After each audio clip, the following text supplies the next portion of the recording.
Le 15 août 1944, le Pacifique s'étendait, infini et gris. Un navire de transport fendait les eaux agitées, transportant des femmes et des enfants japonais évacués de Chine. Leurs vêtements légers collaient à leur peau sous les embruns salés qui fouettèrent le pont. Elles chuchotèrent des prières, serrant dans leurs mains des grues en papier. On leur avait dit que les Américains étaient bras des monstres, qu'ils torturaient les prisonniers, qu'ils laissaient mourir de faim les captifs.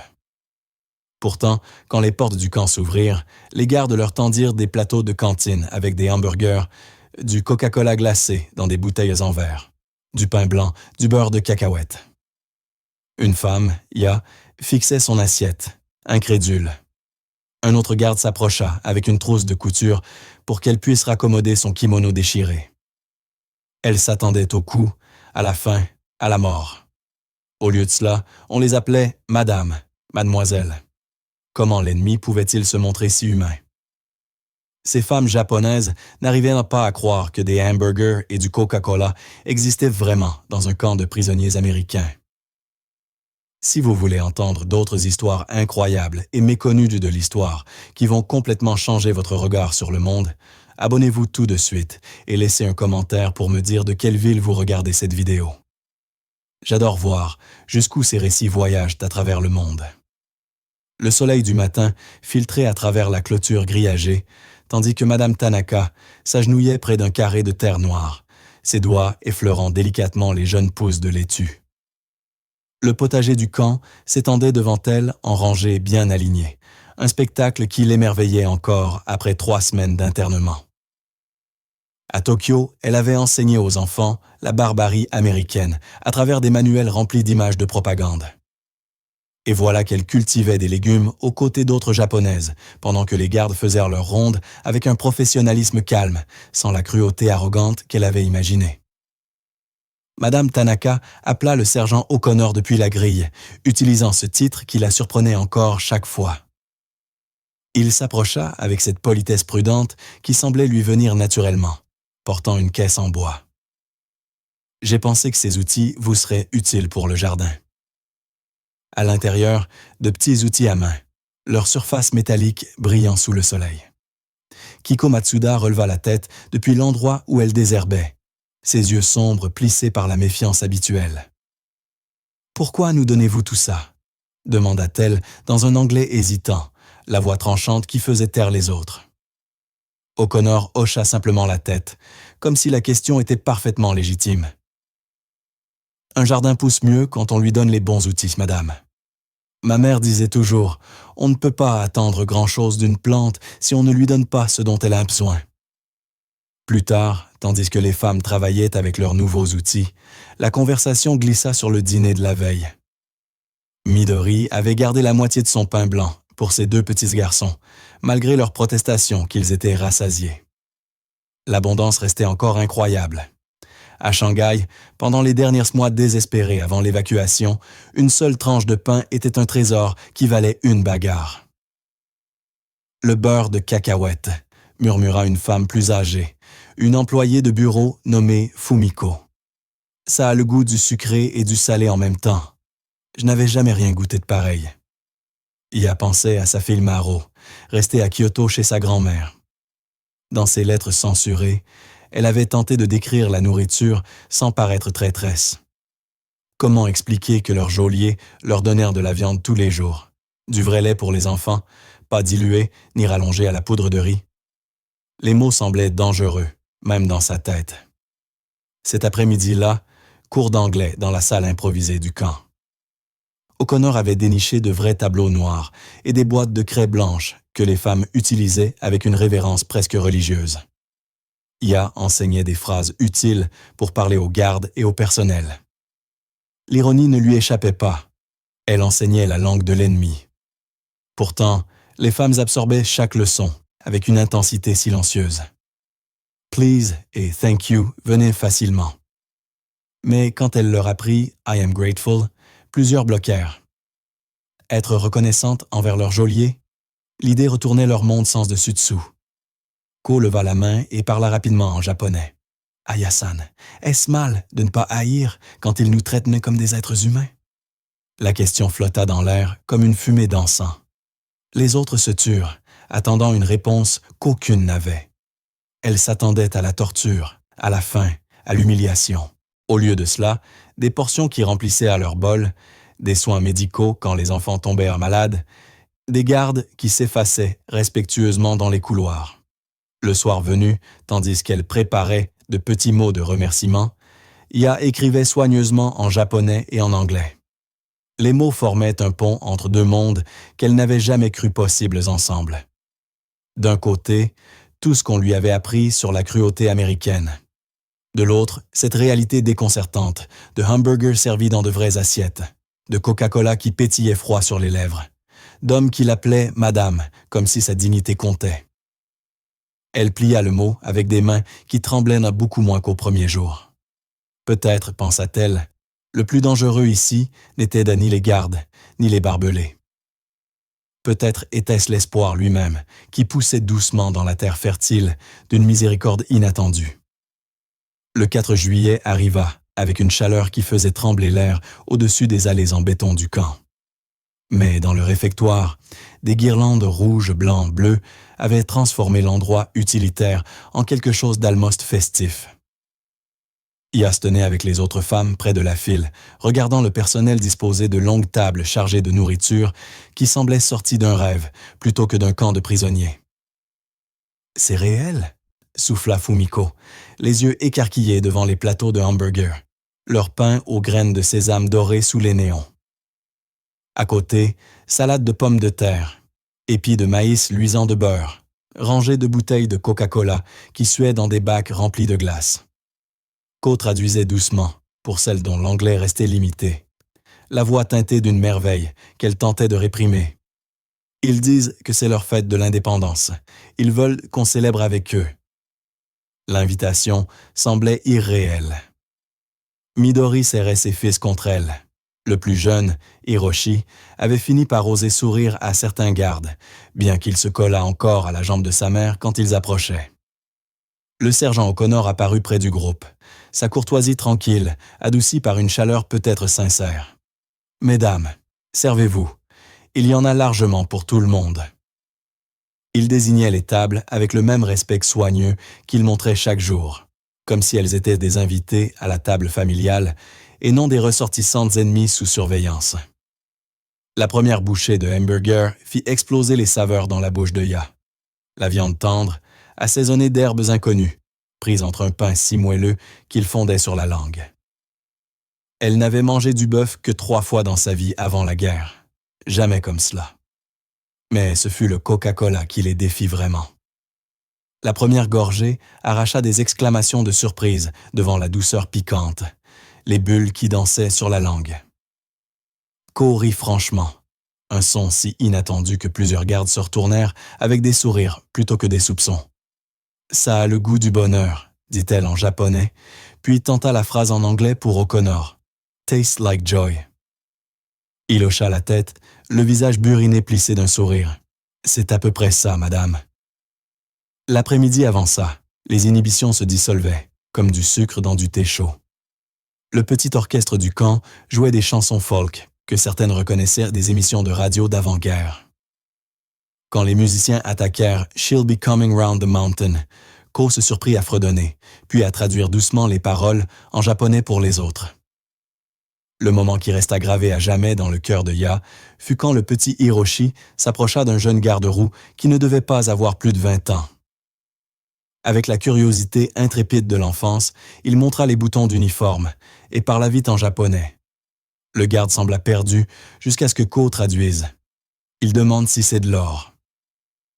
Le soldat s'agenouilla à la hauteur de l'enfant, défit un bouton de manchette en laiton et le plaça dans la petite paume d'Hiroshi avec une douceur qui fit monter les larmes aux yeux de Midori. « Dites-lui que ce n'est pas de l'or, mais qu'il peut le garder. » Ce soir-là, en regagnant les baraquements, elles emportèrent plus que le ventre plein. Elles emportèrent le poids impossible d'une joie qu'elles n'avaient plus cru possible. Ya se surprit à fredonner une de ses chansons folk américaines, la mélodie tissant un fil entre deux mondes qu'elle avait cru séparés par un abîme infranchissable. Dans ses quartiers exigus, elle ouvrit le petit carnet qui était devenu son salut et commença à écrire. « Ma très chère Maro, aujourd'hui, j'ai goûté l'Amérique, et ce n'était pas le poison amer qu'on nous avait promis. » Dehors, les dernières notes d'harmonica flottèrent dans le camp, portant l'idée révolutionnaire que la miséricorde pouvait fleurir dans les endroits les plus inattendus. La nouvelle arriva un mardi matin d'août, portée par un administrateur du camp dont le visage portait le poids de mots trop lourds. Ya donnait son cours d'anglais quand l'homme apparut dans l'encadrement de la porte, son clipboard tremblant légèrement. Les femmes se turent, lisant dans son expression ce que leur anglais limité ne saisissait pas encore. « Mesdames, la guerre est finie. Le Japon s'est rendu. » Les mots restèrent suspendus, comme la fumée d'un incendie lointain. Ko se leva lentement, sa chaise raclant le béton. « Rendu », répéta-t-elle en anglais, puis en japonais rapide. « Nihon ga maketa. Non. » Mais ce fut la seconde nouvelle qui les brisa complètement. 2 villes détruites par des armes au-delà de l'imagination. Hiroshima, Nagasaki. Les noms tombèrent comme des pierres dans l'eau calme, faisant onduler l'horreur parmi les femmes rassemblées. Certaines avaient de la famille là-bas. D'autres connaissaient des gens qui auraient pu s'y trouver. Fumiko s'effondra sur sa chaise, son cahier glissant au sol, pages éparpillées comme des feuilles mortes. Sa sœur travaillait dans une usine textile près du centre d'Hiroshima. Le calcul précis de son chagrin était terrible à voir. Dans les jours qui suivirent, le camp prit des allures de maison mortuaire. Les femmes qui avaient réappris à rire retombèrent dans le silence. Les hamburgers et le Coca-Cola, autrefois cadeaux, semblaient désormais une moquerie. Comment avaient-elles pu accepter la joie pendant que leur patrie brûlait? Ya ne parvint plus à écrire dans son journal. Les pages restaient blanches, ses pensées réduites en cendres. Son acceptation de la gentillesse américaine avait-elle été une trahison? Chaque acte de miséricorde des gardes paraissait désormais souillé par ce que des mains américaines avaient aussi accompli. Le petit Hiroshi serrait encore son bouton de laiton, mais il le cachait maintenant sous son oreiller comme un secret honteux. Les disputes éclatèrent le 3e jour. Murmures acérés dans le réfectoire. Accusations plus profondes que n'importe quelle blessure physique. Certaines se reprochaient d'avoir accepté le réconfort, d'avoir laissé leur haine s'adoucir.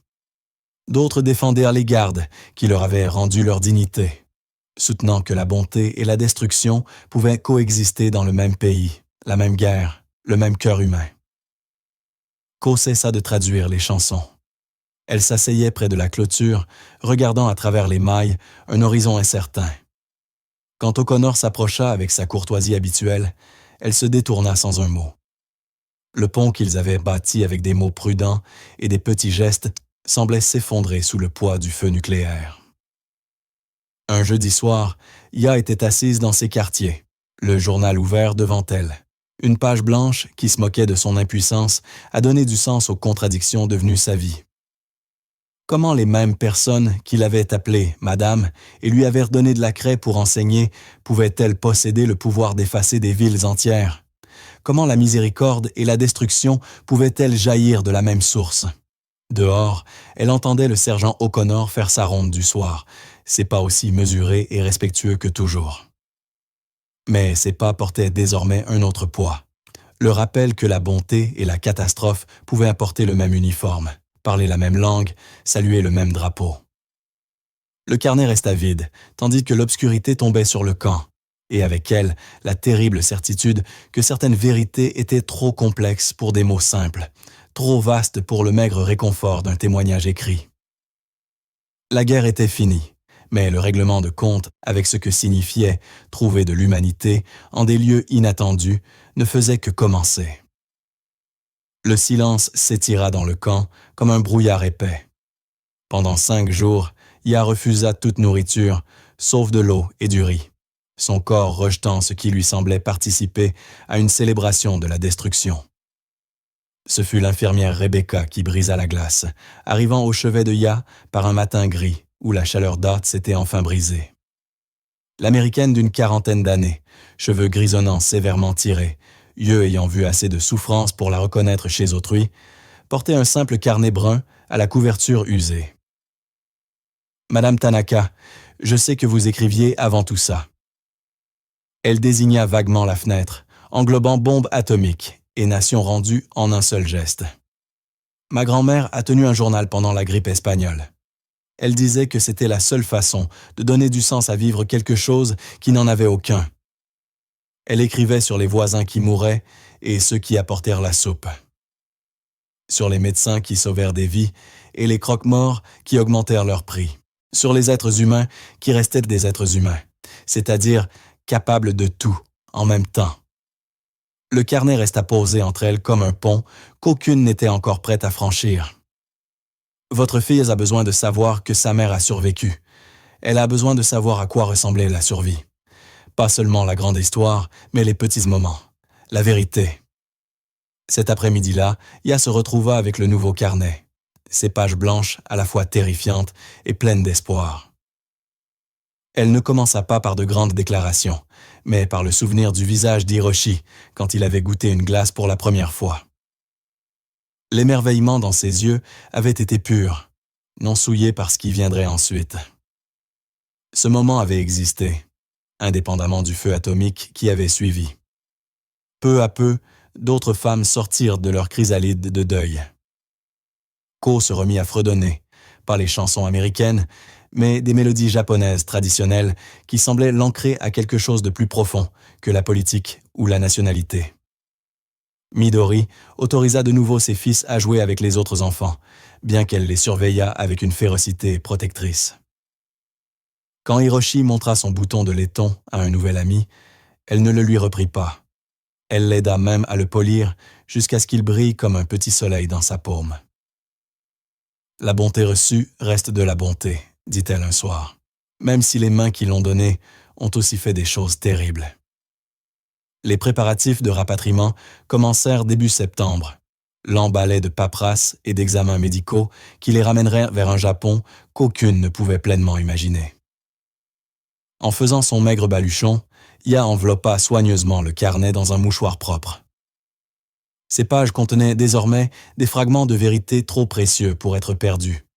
Le goût des hamburgers, le rire des enfants, la vue de garde qui avait choisi la retenue plutôt que la cruauté, même quand leur nation avait choisi la dévastation plutôt que la reddition.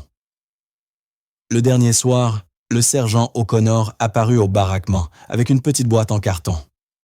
Dedans, enveloppées dans du papier de soie, des bouteilles de Coca-Cola encore froides. « J'ai pensé que vous voudriez peut-être vous souvenir, » dit-il simplement, les distribuant avec la même dignité tranquille qu'il avait montrée tout au long de leur internement. Ya accepta la sienne avec des mains qui tremblaient à peine. La bouteille était solide, réelle, rappel tangible que la complexité pouvait coexister avec la compassion, que les êtres humains contenaient des multitudes trop vastes pour des jugements simples. Elle la rapporterait à Maro, avec le carnet et l'histoire impossible qu'il contenait. Tandis que le soleil se couchait sur le camp pour la dernière fois, peignant le ciel d'ambre et de rose, Ya ouvrit son journal à une page neuve. Aujourd'hui, j'ai appris que le cœur assez grand pour contenir l'amour l'est aussi pour contenir la contradiction, et que c'est peut-être cela, être pleinement humain. Le navire qui les ramenait fendait les eaux du Pacifique, qui reflétaient un ciel couleur d'étain ancien. Ya se tenait au bastingage avec son petit baluchon, la bouteille de Coca-Cola soigneusement enveloppée à côté du journal. Deux trésors qui semblaient appartenir à une autre vie, bien qu'il n'ait que quelques jours. Autour d'elle, les autres femmes formaient de petits groupes, leur voix portant la timidité de ceux qui réapprennent l'espoir. Le Japon vers lequel elle voguait n'existait plus que par bribes de lettres et de rumeurs transmises par la Croix-Rouge. Ville rasée, familles dispersées, une nation entière, courbée sous le poids de la capitulation et de l'occupation. Pourtant, quand la côte de leur pays apparut à l'horizon, Ya sentit monter dans sa poitrine, à côté du chagrin et de l'incertitude, quelque chose d'inattendu. Pas exactement de la joie, mais une détermination calme, née de mois passés à découvrir que la survie pouvait prendre des formes qu'elle n'avait jamais imaginées. Le carnet dans son baluchon contenait plus que des souvenirs de hamburgers et de gardes bienveillants. Il portait la preuve que la miséricorde pouvait fleurir dans la terre la plus sombre, que la dignité pouvait être rendue même en captivité, que les êtres humains possédaient une capacité à la grâce qui transcendait les uniformes qu'ils portaient et les drapeaux qu'ils saluaient. Le débarquement fut un chaos, géré par des fonctionnaires épuisés. Ya se retrouva séparé des autres dans le labyrinthe des papiers et des visites médicales. Son baluchon fut fouillé, la bouteille de Coca-Cola américaine regardée avec un mélange de curiosité et de suspicion. « C'est pourquoi ça ?» demanda le jeune officier. « Pour le souvenir », répondit simplement Ya. Quelque chose dans sa voix le convainquit. Il la remballa avec soin et la lui rendit sans un mot de plus. Le voyage en train jusqu'à Kyoto la fit traverser des paysages portant les cicatrices de la guerre, comme de vieilles blessures qui commençaient à guérir. Des rizières replantées là où la terre n'était pas irrémédiablement stérile. Des enfants jouant dans les ruines, leur rire défiant l'insistance de la vie. À chaque arrêt, elle apercevait des soldats américains dirigeant la reconstruction aux côtés de travailleurs japonais, leurs échanges marqués de la même courtoisie prudente qu'elle avait connue au camp. Maro l'attendait à la gare de Kyoto, plus grande que dans son souvenir, vêtue de vêtements reprisés maintes fois. Mais ses yeux gardaient la même intelligence vive qui avait toujours fait gonfler le cœur de Ya de fierté.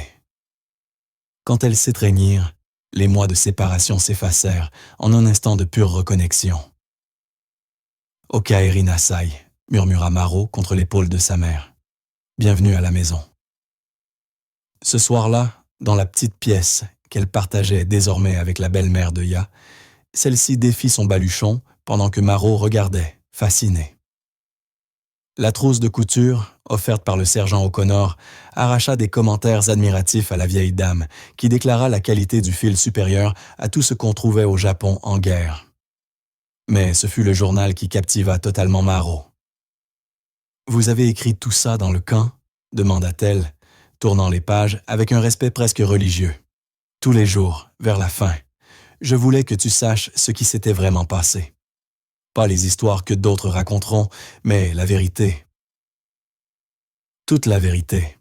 Tandis que Maro lisait, son expression passa par la surprise, la confusion, puis une sorte de compréhension émerveillée.